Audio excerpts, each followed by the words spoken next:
In your opinion, was Danny White the reason as to why Tony Vitello left Tennessee? Well, whenever Tony Vitello first took the San Francisco Giants manager job back in October, the biggest belief was that Danny White and Tony Vitello simply couldn't get along. There were rumors flying around that Danny White gave $1 million of Tennessee baseball's NIL money to Kim Caldwell and the Lady Vols, and that the ultimate reason why Tony Vitello was deciding to leave Knoxville was because of Danny White. But throughout the week, Tony Vitello has finally addressed the media in regards to that topic of discussion, and here's what he had to say. Tony Vitello himself said that it was unfair to label Tennessee Athletic Director Danny White as the reason why he left. And you've got to also think about the whole situation. Now, Tony Vitello is the first ever college head baseball coach to pursue the same position at the major league level. But Tony Vitello goes on to say this, and I quote, "No, and it's not. And I'll say it's not fair for us to have a barrier wall put up in our relationship." And he goes on to say because Danny's really exceptional when it comes to finances, there's been a lot of restructuring.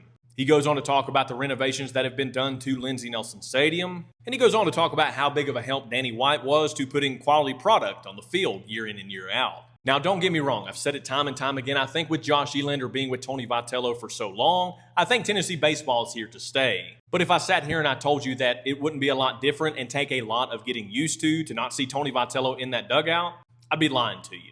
And whether you believe Tony Vitello that Danny White wasn't a big reason as to why he got out of Knoxville is totally up to you. But I think it is a good sign that Tony himself came out to a national media outlet and squashed the beef. But nonetheless, Tennessee throws out their first pitch this Friday, and the Josh Elander era officially begins. And Josh Elander and the Vols will look to make it to Omaha once again.